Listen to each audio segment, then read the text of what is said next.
Thanks for tuning in with us today on This Week in Roane County with Julia Hurley. Right now we are talking with Randy Heidle, the Harriman City Police Chief. We're going over a few of the programs that you guys have going on. We just finished up talking about the Citizen Police Academy that you have coming April 6th, www.harrimanpolice.com.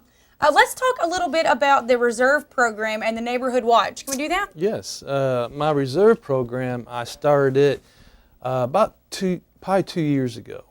The reason I started it is that one of our goals when I took over as chief in Harriman Police Department was I wanted to decrease the crime stats, increase crime in the city. The only way to do that is I needed to have more manpower. Budget wouldn't allow me to have more manpower, so I started a reserve unit. And I had a very good outreach, a lot of people coming in want to be reserves, and right now we always keep it at a minimum of 13 reserves on board. And what they do for us, the reserves, they do so much for us. We have a lot of different functions that we handle in the city, you know, like Hooray for Harriman, mixed poke salad. We do a national night out. We're doing in May another function dealing with abused children and missing children. And we also have a lot of different basketball games and football games. And what we do is I have the reserves help us out, being extra people out there working those type of functions, or traffic control. They do come out and ride along with my full-time officers, so it gives my full-time officer basically a partner in their car to drive with them. They go through, now before they actually get out there and really ride with the officers, they have to go through a certain amount of training before we allow that. So, and we do training every Tuesday night. So reserves, actually we do every Tuesday night, and then we do some Wednesday morning for the ones that can't make it at night. And we actually kind of intertwine our Explorer program and our Reserve program. See, the same time the Reserves are training, our Explorers train at the same time. And what our Explorers is, these are actually, most of them are high school students, and they have their own uniform, just like the Reserves do, and they come to training. And they also come and help with different function stuff, you know, like for instance, I know that they've been taking, like for instance, if I'm going to get my new calendars and stuff, the Explorers will go out with an adult, one of our full-time employees, and they'll go to different businesses and pass out the calendars or do some PR stuff for us. We like to pass out a lot of pamphlets too, you know, on things coming up, particularly our Neighborhood Watch program things. And so they've been a huge asset. And also my Reserve program, the reason I want a Reserve program too was because we usually do most of our hiring, a lot of our hiring from the Reserve. So a lot of these Reserves have been there a year, 2 years, and they've been through all the training. They understand our policies and procedures. They understand what I expect. And a lot of times, if the time's right, we'll give them an opportunity to go into a part-time slot. And then our part-time officers get an opportunity to go to the full-time slot. So it's been a really great, successful thing for me and for the PD, and having some really good quality people working for the PD. So the Neighborhood Watch program. Now that was something that I just probably started maybe 8 months ago, a year ago, probably about a year ago. And what I did there is that I knew that for us to decrease crime, we can't be everywhere at all times, but the citizens are. They're in their neighborhoods, and they see a lot. So one reason I started the Neighborhood Watch program, because I wanted some extra ears and eyes out there to help me fight the crime in Harriman. So it has worked out great. I really believe the reason we were able to decrease our crime stats from 2009 was because of the Neighborhood Watch program that really helped us out. They give us a lot of tips. They let us know what's going on. Now, one of the things in our training with the Neighborhood Watch program is that the people, they're not to go and engage if they see a crime occurring. They're just our eyes and ears. What they do is they get in their phone and let us know. We've had a couple incidents where we've had some what we call drug houses, where there's a lot of drugs going in and out.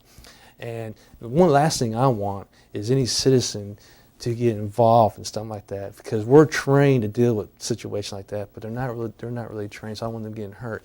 But what they do is they call and they let us know what's going on. And a couple of things we can do. One, if we know that the place is selling a lot of drugs, we do try to get what we call confidential informants, and we go in there and we try and buy drugs from them.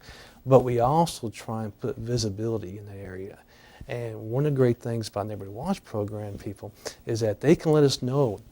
people can tell when something's going on at a house, because usually you tell when something's going on at a house, you'll see a lot of traffic coming in and out, and they only stay for about a minute or two. People are coming out, handing something inside the car, and they leave, you know. So a lot of people are very intelligent about that, and they'll let us know what's going on. And what we do, we start patrolling that area even heavier and making it a little more difficult for them to be able to sell the drugs to the individuals.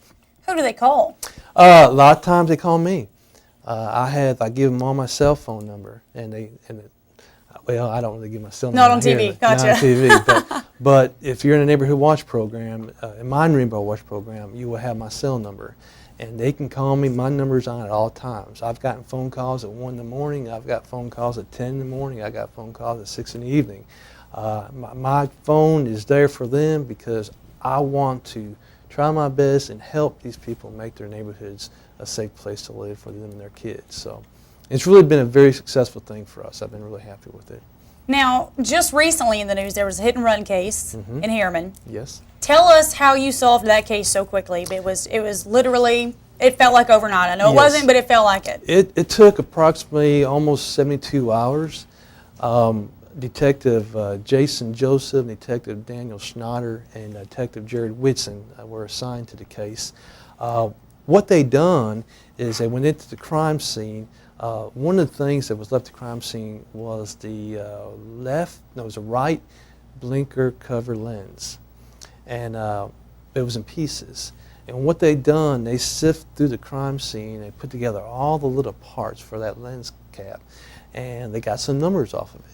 And what they did, they went to a dealership, and the dealership told them by the numbers, you're probably looking for this type of vehicle.